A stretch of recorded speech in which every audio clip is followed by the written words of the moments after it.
Banyak yang menceritakan Allah di masjid. Apakah yang diceritakan oleh mereka itu Allah yang sebenarnya atau persepsi dia tentang Allah? Pembenaran atau kebenaran? Sudah bisa membedakan ya.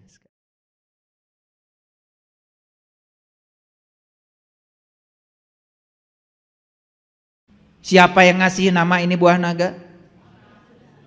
Dulu ada namanya? Saya kasih tahu. Semua yang diberi nama, yang ngasih nama kamu. Ingat itu. Betul apa tidak? Awas, supaya sadar. Yang ngasih judul kamu. Begitu ada yang tidak enak, kami kasih judul musibah. Siapa yang ngasih judul? Kamu. Begitu enak, kami kasih judul berkah. Siapa yang ngasih judul? Kamu. Padahal dua-duanya adalah kebenaran. Kalau itu harus terjadi pada dirimu dan itu untuk kebaikanmu. Kamu suka atau tidak suka, terima saja. Jangan dikasih judul. Jadi mulai sekarang stop ngasih judul. Betul apa tidak? Banyak gak ngasih judul? Lah, jadi banyak sinetron. Kalian lupa kalau judul-judul itu buatan kalian sendiri. Allah tuh mau bebaskan kok, mau dikasih nama apa? Yang keyakinan ini ngasih namanya ini, keyakinan ngasih namanya, keyakinan banyak nama untuk dia. Kata Allah, gak masalah kamu ngasih nama sama aku yang berbeda. Tapi yang paling penting, kamu tahu aku yang sebenarnya. Aku yang tanpa nama, aku yang tidak bisa dijelaskan, aku yang tidak bisa diterangkan. Tapi aku bisa ditemui dan dirasakan. Bagi mereka yang merindukanku.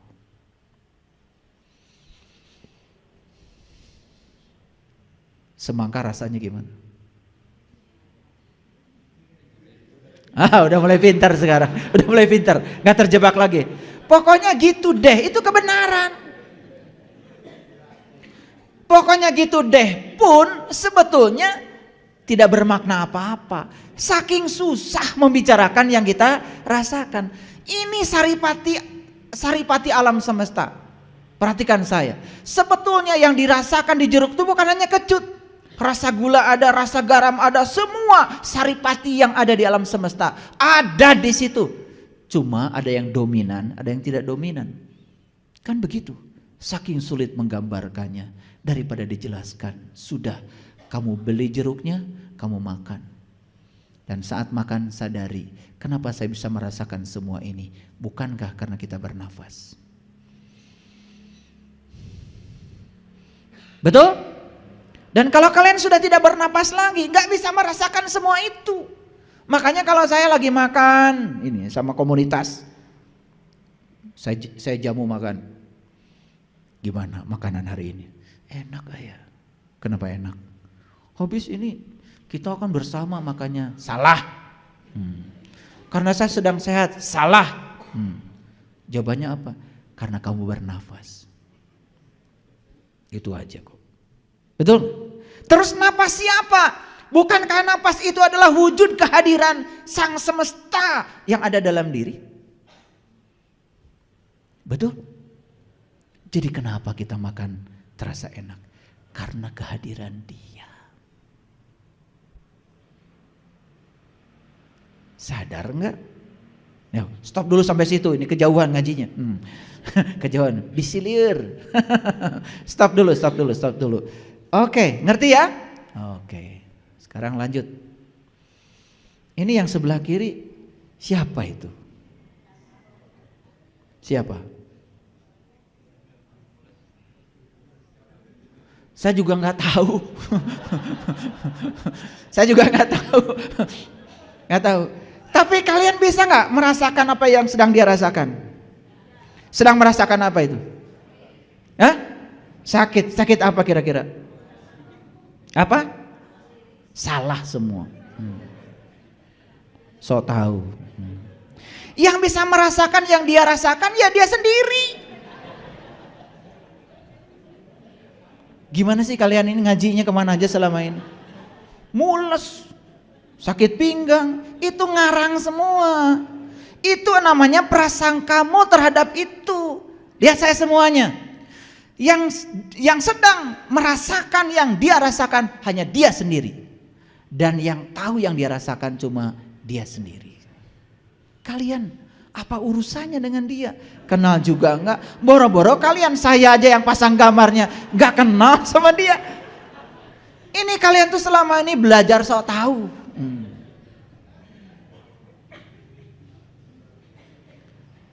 Jadi penjelasan kalian tentang itu kebenaran atau pembenaran? Pembenaran. Yang sedang dia rasakan langsung, dirasakan sebagai pengalaman langsung. Kebenaran atau pembenaran? Jadi kebenaran itu apa yang dirasakan langsung oleh seseorang. Jadi kebenaran itu adalah realitas. Bisa bedakan kebenaran dan pembenaran. Nah, ini kuliah hari ini luar biasa. Sebenarnya beruntung sekali kalian hari ini datang. Ya, gratis lagi.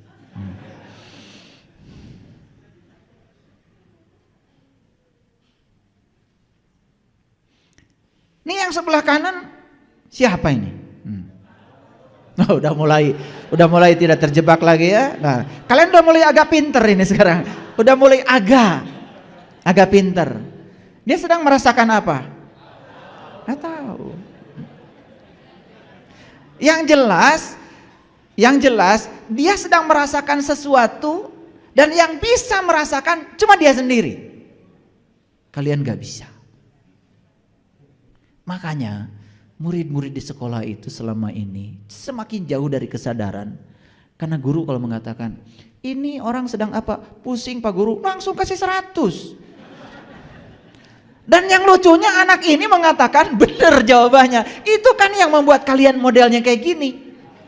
Merasa paling benar, merasa paling hebat, merasa paling soleh. Kalau udah dandan kayak gini, yang lain salah.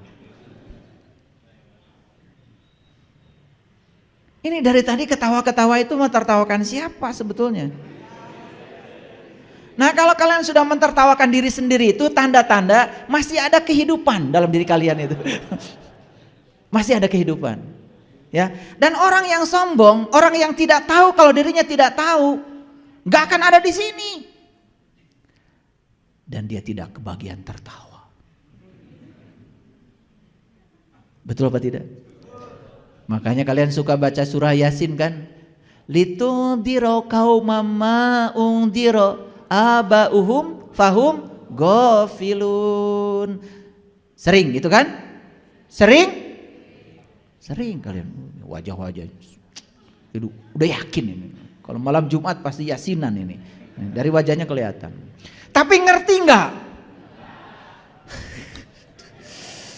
Pengen nyubit saya tuh sama kalian itu. Bolak-balik baca itu bolak-balik. Satu ayat pun sampai nggak ngerti. Litundiro qaumama undiro abauhum fahum ghafilun.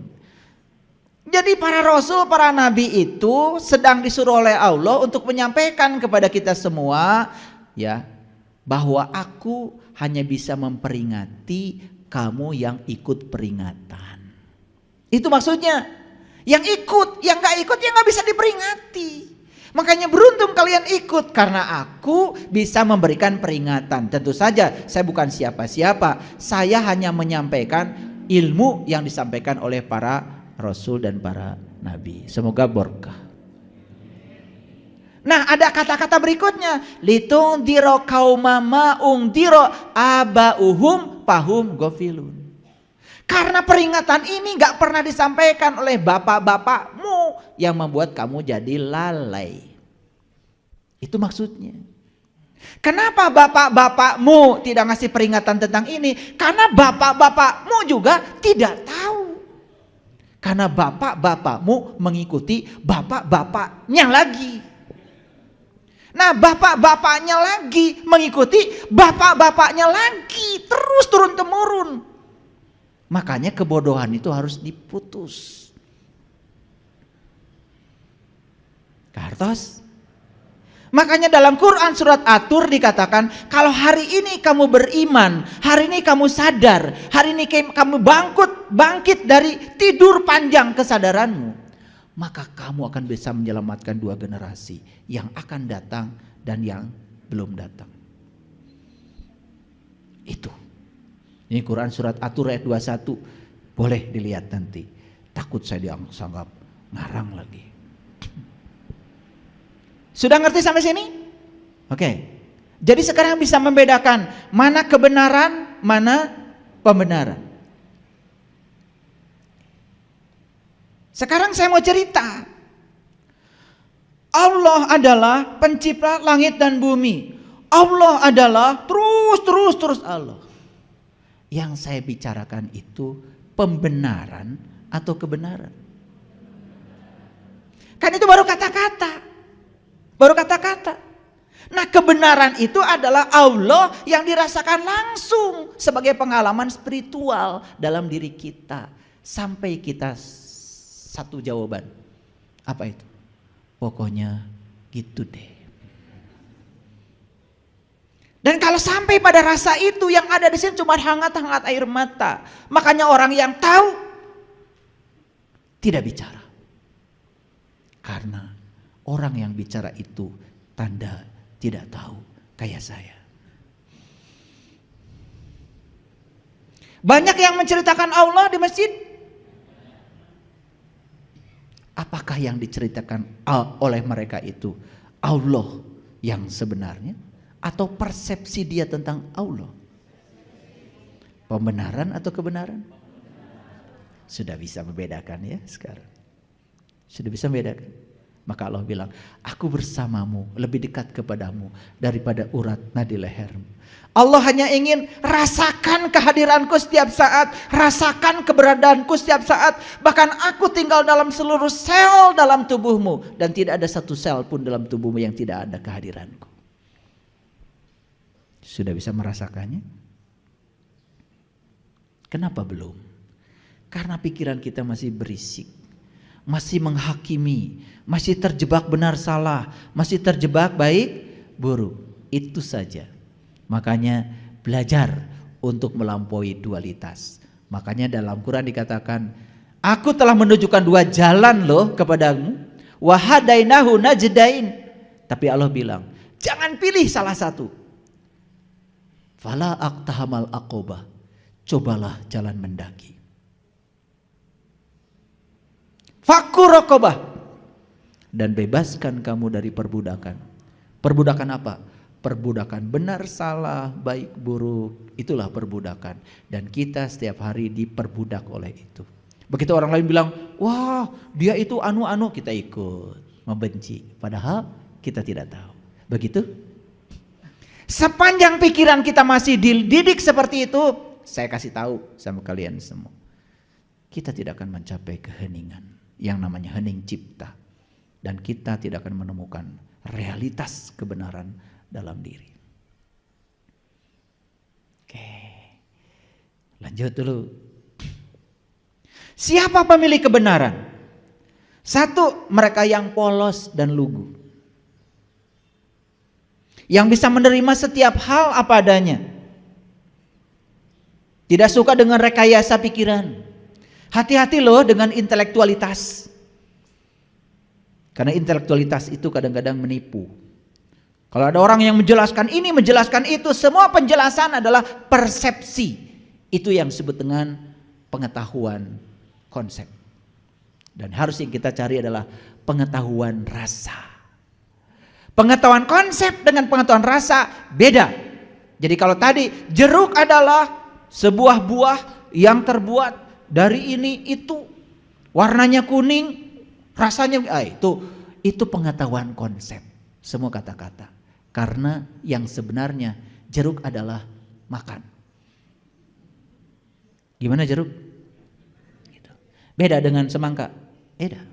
Semangka gimana? Gitu. Buah naga. Gitu. Coba disuruh memejamkan mata, kasih buah yang macam-macam, bisa bedakan. Apa ini? Jeruk. Jeruk apa? Ini kayaknya ini sunkist nih. Wow, betul nggak? Ini jeruk nipis ini. Ini purut kayaknya ini. Sampai jenisnya tuh bisa itu. Betul nggak? Semua kebenaran itu di sini. Di sini ada alatnya untuk mengecek kebenaran itu. Makanya sekarang bedakan mana pengetahuan konsep, mana pengetahuan rasa. Karena kebenaran ada dalam rasa, bukan rarasaan.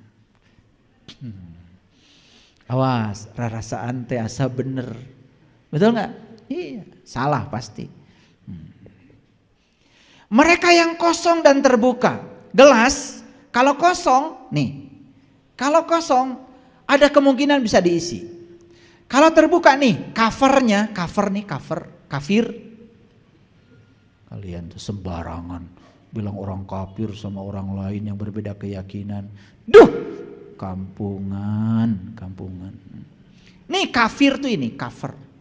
Buka covernya. Sudah kosong buka covernya, bisa diisi? Bisa.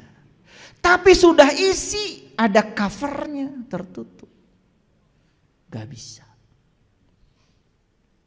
Makanya kebenaran miliknya orang yang kosong dan terbuka. Yuk terbuka. Jujur pada diri sendiri. 3, kebenaran miliknya mereka yang rendah hati. Orang yang sombong tidak pernah dialiri kebenaran. Oleh karena itu sudah kosong, sudah terbuka. Kalau tempatnya masih di atas, siapa yang mau ngisi? Males. Sudah kosong, terbuka, di bawah. Sudah siap Desi. Makanya saya kasih tahu. Mohon maaf. Saya lebih gampang mengajarkan orang-orang model gitu daripada orang-orang yang seperti banyak pengetahuannya padahal cuma sampah saja. Karena yang disebut pengetahuan oleh dia itu sebenarnya adalah pengetahuan konsep. Lihat saya semuanya. Apakah pernyataan sama dengan kenyataan? Ulangi. Apakah pernyataan sama dengan kenyataan? Semua pernyataan yang diuraikan di buku belum tentu sama dengan kenyataan. Makanya kasihan tuh anak di sekolah, kasihan mahasiswa disuruh mendefinisikan ini, mendefinisikan itu, padahal semua itu adalah pengetahuan konsep. Betul? Nah, oke. Nah, siapa pemilik kebenaran? Mereka yang tahu kalau dirinya tidak tahu. Siapa pemilik kebenaran? Mereka tidak perlu menempuh sekolah-sekolah tinggi. Karena kebenaran itu urusan kesadaran, urusan pengalaman. Saya bukan menyepelekan yang sekolah tinggi, tidak. Sekolah tinggi tentu saja bagus, biar punya kertas buat melamar pekerjaan. Silakan yang mengagung-agungkan kertas, cari kertas. Duit kertas, ijazah kertas, sertifikat kertas. Apalagi? Surat tanah kertas. Silakan yang senang mengumpulkan kertas, selamat deh. Iya. Bahkan kertas pun dipertuhankan. Oke, lanjut dulu. Jadi pernyataan dengan kenyataan beda. Nih, lihat saya. Jadi kenyataan belum tentu sama dengan pernyataan. Karena pernyataan itu adalah rangkaian kata-kata yang dibuat oleh manusia untuk menjelaskan sesuatu yang sebetulnya tidak bisa dijelaskan. Saya ngajar di universitas. Saya ngajar pada mahasiswa arus listrik. Dalam buku fisika, arus listrik adalah banyaknya muatan yang mengalir persatuan waktu. Itu pernyataan. Apakah kenyataannya begitu? Sampai sekarang pun saya tidak melihat muatan mengalir dalam kabel. Daripada enggak, biar pada sibuk guru. Kalau guru sibuk kan siswa sibuk. Semua jadi pada sibuk. Kalau sibuk dapat gaji. Gitu aja. Kita tuh main-main aja semua. Bukan jangan terlalu serius. Arus listrik adalah banyaknya muatan yang mengalir persatuan waktu. Saya punya kabel, kemudian ujungnya saya masukkan kutub positif, ujungnya saya masukkan kutub negatif. Ngalir tuh. Kelihatan gitu di kabel? Siapa yang bisa melihat ada muatan bergerak di sini? Enggak ada. Tapi daripada enggak ada, diadakan supaya kita semua sibuk. Apakah arus listrik adalah muatan yang bergerak persatuan waktu kebenaran? Bukan. Itu pembenaran supaya sibuk. Karena arus listrik yang sebenarnya, apa yang terjadi di kabel ini sekarang, yang terjadi di kabel ini semua tidak ada yang tahu. Ada ilmuwan namanya Drude, orang Amerika. Dia bikin model kabut elektron untuk menjelaskan arus listrik. Ya agak lumayan, tambah ruwet. Mahasiswa saya ajarkan model Drude ini, bagus mahasiswa, tambah pusing. Tambah banyak yang gak lulus. Tapi kalau mahasiswa menjawab, arus listrik adalah pokoknya gitu deh. Itu makin gak lulus. Gak boleh di sekolah begitu. Harus pura-pura pinter. Pura-pura banyak kata-katanya, tulisannya, harus pura-pura. Di sekolah harus pura-pura. Kalau arus listrik adalah apa yang terjadi di kabel itu saya tidak tahu. Tambah gak lulus. Ngerti ya? Ini kuliah udah tingkat tinggi nih ya, supaya mengerti mana kebohongan, mana kebenaran. Karena kita selama ini menganggap semua yang dikatakan orang, walaupun tidak ada buktinya, kita sebut itu kebenaran. Padahal hanya cek jeng cenah. Oke, jawab pertanyaan saya. Apakah penjelasan tentang air sama dengan air? Tidak. Apakah penjelasan tentang api sama dengan api? Tidak. Apakah penjelasan tentang Allah sama dengan Allah? Banyak yang menjelaskan Allah. Berani-beraninya. Jadi Allah itu tidak bisa dijelaskan, tidak bisa diterangkan. Tapi para nabi, para rasul mengajarkan, dia bisa ditemui dan dirasakan kehadirannya setiap saat. Ud'uni astajib lakum. Undanglah aku akan selalu mengabulkan seluruh undanganmu. Oke. Nah, pakai ayat sekarang biar kelihatan ngajinya. Ini Quran surat Az-Zuhruf ya, surat ke-43 ayat 78. Laqad ji'nakum bil haqq walakinna aksarokum lil haqq karihun. Sesungguhnya kami benar-benar telah membawa kebenaran kepada kamu. Tetapi kebanyakan di antaramu benci pada kebenaran itu. Ini bahasa Qur'annya aksaro. Aksaro kasiro. Kasiro itu artinya 90%. Nah lawannya kasiro kalau di Quran dalam bahasa Arab itu adalah kolil. Kolil itu sebagian kecil. Ya kalau di persentasi kolil itu 10% lah. Nah sedangkan Quran mengatakan laqad ji'nakum bil haqq walakinna aksarokum lil haqq karihun. Sesungguhnya kami benar-benar telah membawa kebenaran kepada kamu, tetapi kebanyakan di antaramu benci kepada kebenaran. Jadi Quran mengatakan yang benci terhadap kebenaran ini lebih banyak. Berarti kalau dipersentasi, yang senang kebenaran berapa persen? 10. Yang benci kebenaran 90. Berarti yang senang definisi, yang senang penjelasan berapa persen? Yang senang dongeng, cerita berapa persen? Yang percaya pada dongeng, cerita berapa persen? Banyak? Siapa di antaranya? Jangan-jangan kita ikutan yang 90. Makanya di Quran surat Al-Kahfi kan jelas. Masuklah kamu ke dalam golongan yang sedikit. Masuklah ke dalam gua yang bisa memberikan kamu keselamatan. Bukan masuk ke gua situ. Tahu gua? Gua atau gue? Gue itu aku. Artinya masuklah ke dalam gua, meniti ke dalam dirimu. Temukan diri sejatimu. Itu.